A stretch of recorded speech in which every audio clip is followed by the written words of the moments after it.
Welcome back class 8 once again. Assalamu alaikum wa rahmatullahi wa barakatuh. I hope all of you are fine and utilized your vacations well. You have made up all the laws that you had been doing to yourself and made up with the pending work in all the subjects. Let's quickly revise the sexual reproduction in plants. I had started with flower, which is the reproductive part of a plant. So what is it? I had told you about the 4 whorls of a complete flower. That is, I had told you about the 4 whorls. That I have told you about the calyx. You can see this, the sepals of a flower. Then the function of the calyx or the sepals is to protect the flower during the bud stage. Then you have the petals, which constitute the second whorl, that is the corolla. This is the most attractive part of the flower and it attracts the insect for pollination. Then moving on to the third whorl, that is the gynoecium. This is the female part of the plant and this is responsible for the process of fertilization. Where the process of fertilization takes place and a new plant is formed. So it constitutes, or in fact it is made up of 3 parts, that is the stigma, style and the ovary. This is also known as the pistil or the carpel. Then the female part is the part which is responsible for the sexual reproduction, along with the male part, that is the androecium, which is also known as the stamen. Now this stamen or androecium is made up of 2 parts, that is the anther and the filament. So this is the part of the plant which is responsible for the sexual reproduction in plants. So androecium constitutes the male part and the anther is responsible for forming the pollen grains which form the male reproductive cell, and the ovary constitutes the female part and which contains the ovules, and in turn these ovules contain the reproductive cells. I have discussed this all in the last lecture and I have told you about the details. I had also told you about the mechanism of sexual reproduction. That is, the sexual reproduction in plants involves pollination, fertilization, then formation of seeds, and then dispersal of the seeds and fruit, and then finally leading to the seed germination and the development of formation of a new plant. Then moving on to the next part, that is the pollination. So what is pollination? I have told you about the pollen grains which contain the male sex cell, male reproductive cells, and are responsible for the sexual reproduction in plants, right? So what is pollination? It is the transfer of the pollen grains from the anther to the stigma of a flower, right?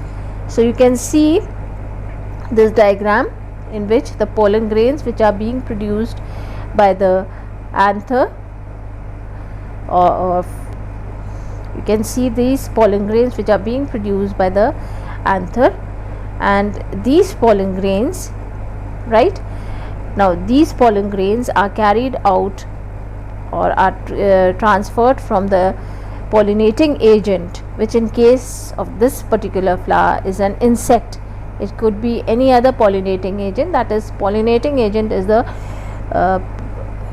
agent, or it is the means by which pollen grains are transferred from the anther of one flower to the stigma of another flower, right? So in this case you can see it is an insect. This is known as pollination. So there are 2 types of pollination: self pollination and cross pollination. So let's discuss what is self pollination. Now, what is self-pollination? When pollen grains, you can see, are transferred from the anther of a flower to the stigma of the same flower. You can see the same plant over here, right? This is self-pollination. Then same is cross-pollination. What do you mean by the process of cross-pollination? When pollen grains are transferred from the anther of a flower of one plant to the stigma of a flower of another plant of the same kind, it is called as self-pollination, right? You can see this you can see, right? Then both the diagrams are very clear to you. This is self-pollination, this is self-pollination, and this is the cross-pollination, right?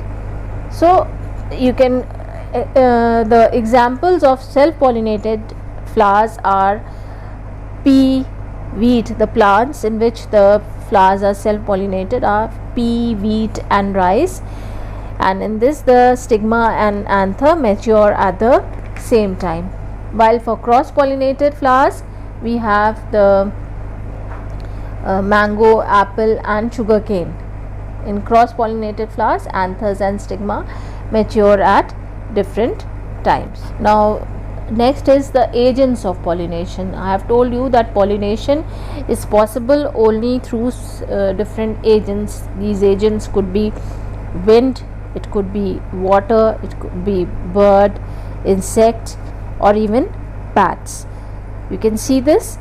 So but different flowers having the different agents of pollination, they have different features. If the flowers have to be self-pollinated, they will have different features. But the flowers have to be if they have to be pollinated by wind, then they are having features which will be specific to the wind pollination only.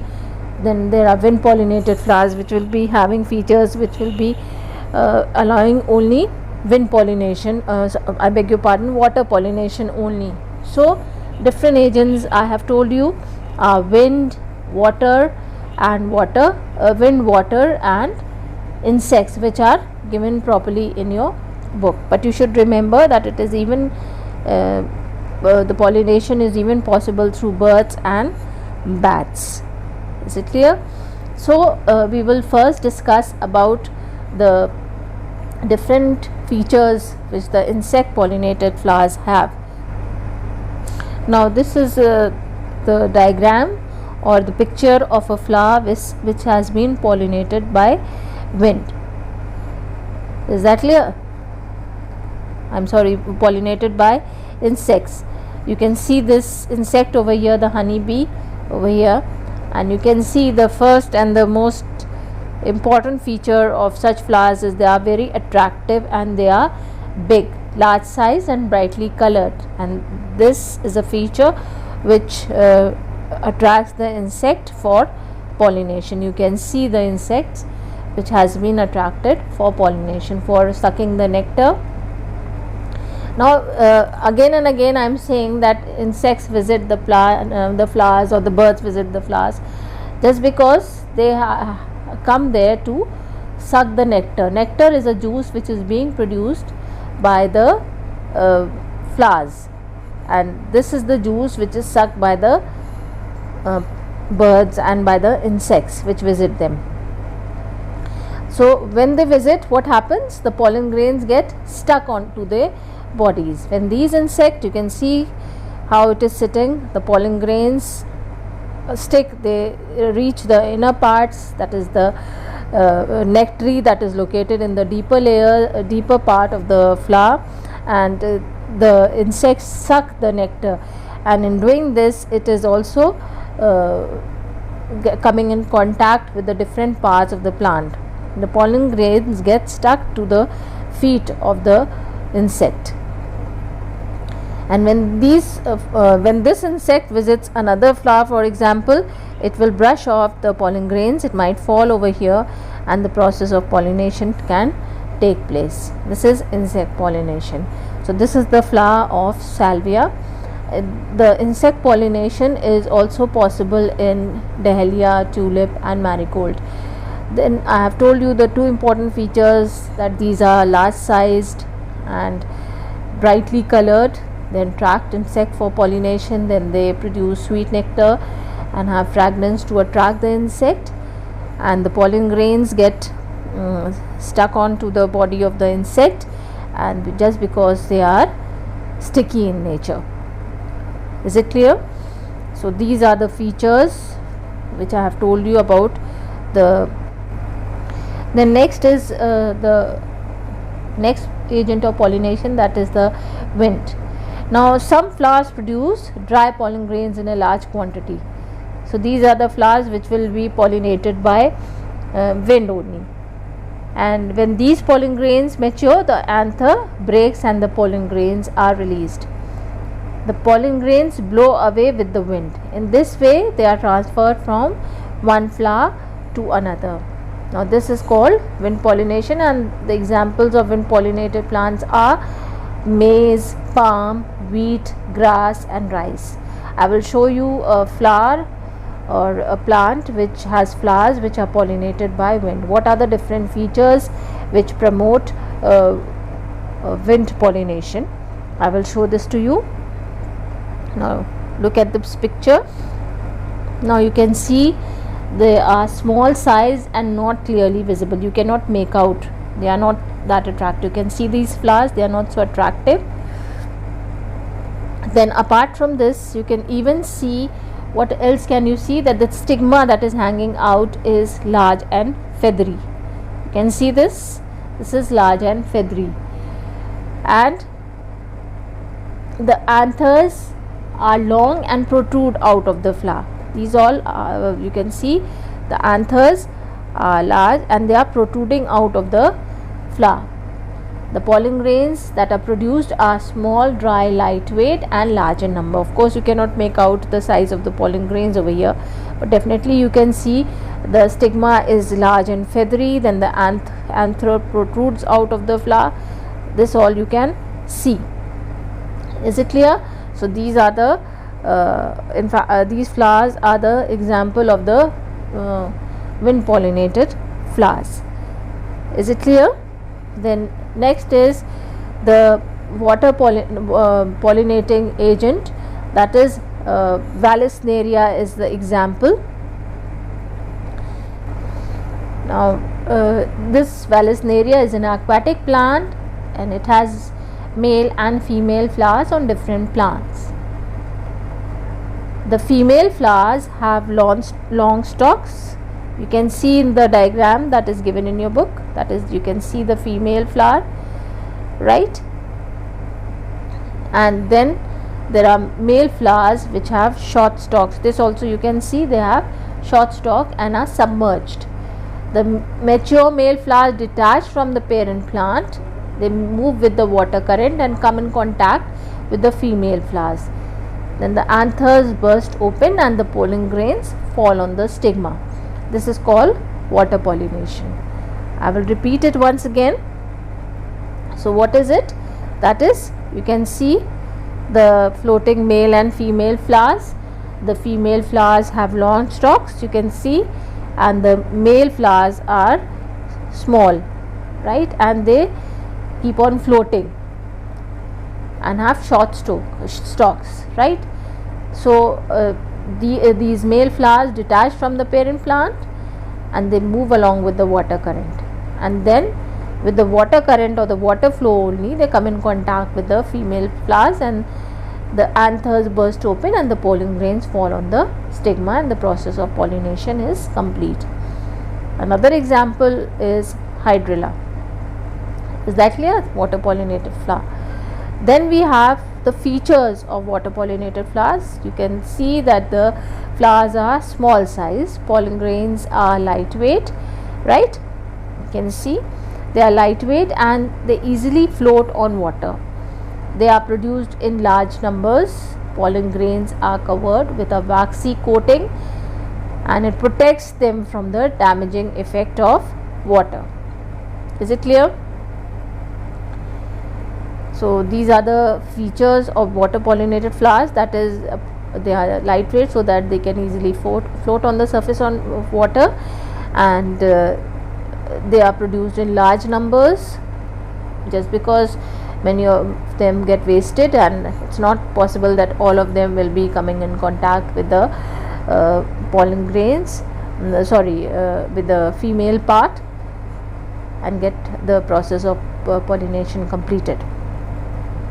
In order to protect themselves from the water, they have a waxy coating, and so they are not damaged or they do not get destroyed in water.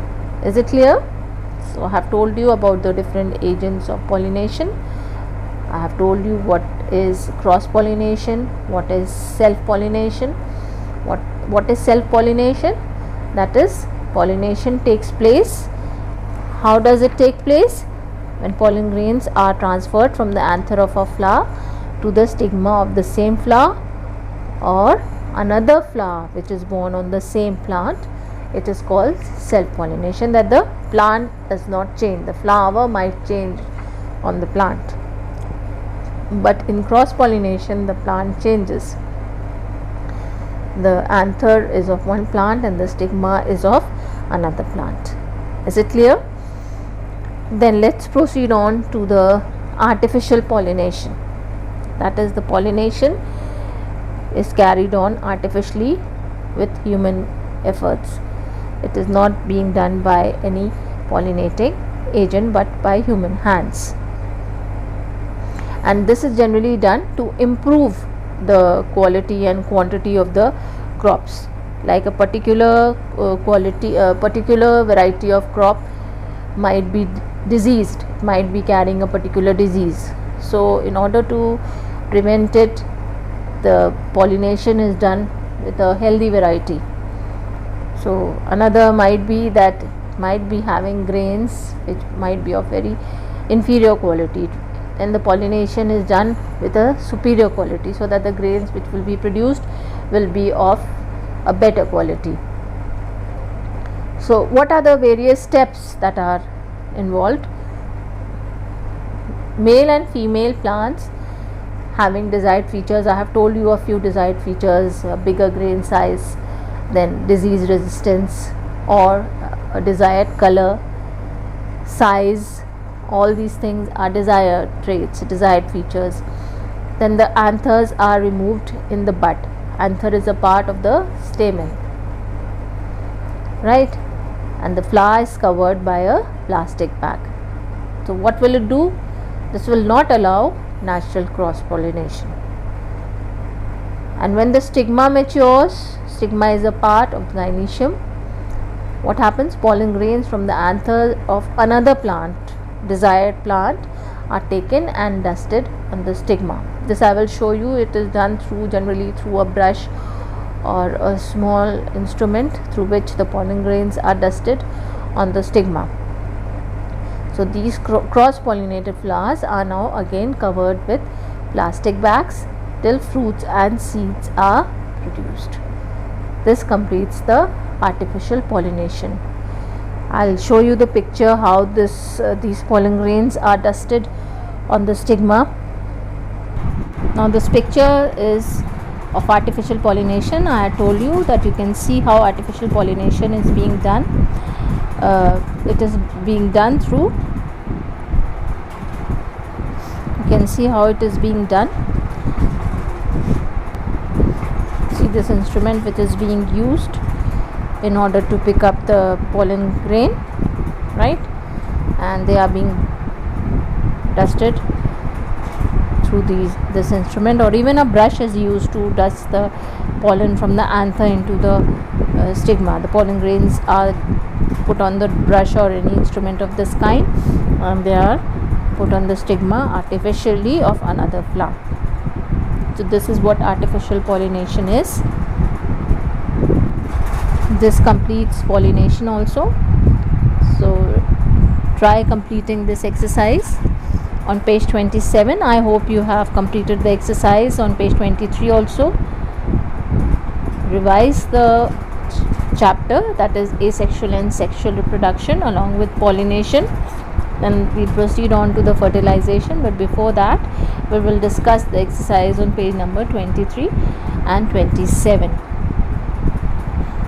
Assalamu alaikum wa rahmatullahi wa barakatuh.